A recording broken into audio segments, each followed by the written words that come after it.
So I want to float an idea or a theory, and maybe we can bat it around a little bit.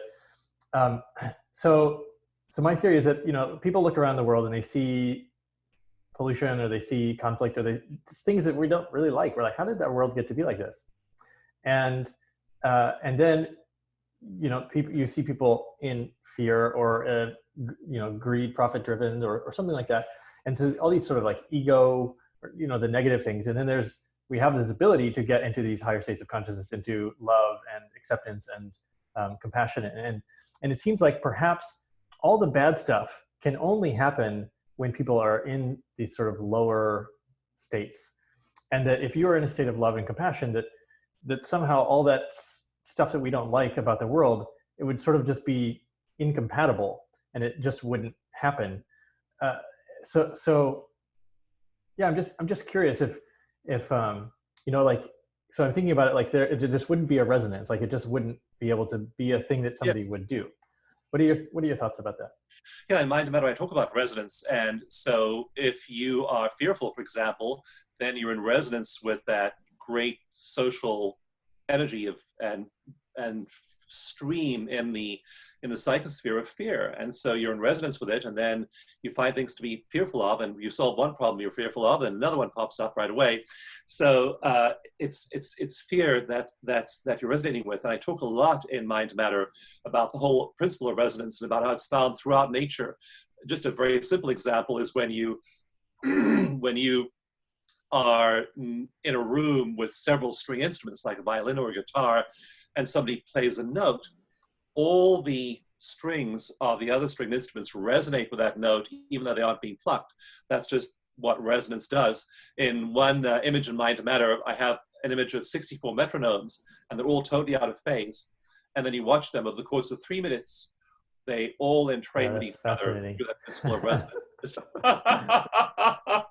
So yeah, you want to make sure you're resonating with ideas and beliefs and energies that are helpful to you, and you'll find as you shift your personal degree of resonance and the energy you're putting out, then you're playing a different note. And you start to find, for example, you're attracted to and you attract different people into your life.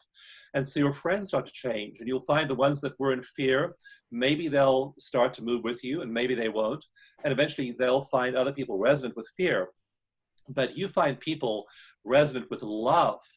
And I just feel so lucky and happy to have met people like, Marianne Williamson and Tony Robbins and Jack Canfield and John Gray and all these wonderful, Donna Eden, all these wonderful people I get to play with and interact with in my life.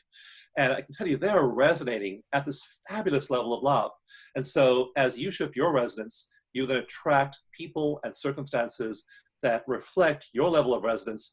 And you're also in resonance with all these other cycles going on, because as well as that great social psychosphere of fear, there's also the great social psychosphere of love. It's there. You just can't see it if you don't know it. And I have some wonderful examples in Mind Matter of people who didn't see things that were right in front of them because they didn't believe them. And one example was a woman who, she came to see a friend of mine who, my friend was a clinical psychologist, and the famous psychologist called Pat Carrington. And this woman called Amy came to see Pat. And she said, I want a relationship. I'm 32 years old. I'm not getting any younger. I'd love to be married. I'd love to be with somebody. And so Pat said to her, well, make a list. Really use your mind. Make a list of everything you want in the ideal man. And so Amy made a list of 64 things she wanted in the ideal man. Wow. Pat helped her do that. But Amy had this really fixed belief in her mind that all the good men are taken. It was like a firm thing. She said, I met these guys, but then they turn out to betray me, disappoint me, and all the good men, they're already married. So Pat worked with Amy on changing that belief. All the good men are taken. And Amy's belief just began to crumble, and she became open to the possibilities. So in the next session, she ran into Pat's office full of excitement. These were the days you could still go and see your psychologist in his or her office. And so Amy ran into Pat's office and said, I've met this guy. He's fabulous. I've been on a couple of dates with him. And Pat said, well, how many of the 64 characteristics does he have? And Amy had been checking off her checklist. Well, she said about 52 of them, which is close enough for me. And to make a long story short, they eventually, Amy did get married to this guy. And Pat then met them socially over the years and said they were one of the happiest and most successful, most functional couples she'd ever worked with. But Pat asked a critical question that session after Amy met her future husband. And she said to Amy, "Where did you meet him?" And Amy said, "Oh, he works in the same office I work in." And Pat said, "And just geographically, in terms of office layout, how close is he to you?" And Amy said, "Oh, he works 2 cubicles down from me."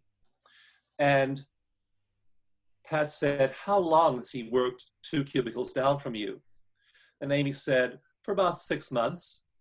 So the big point here, which I talk about in Mind to Matter a lot, is while Amy had the belief that all the good men are taken, she couldn't see her future husband 2 cubicles away from her for 6 months. Once she had released that core belief, she saw what was in front of her.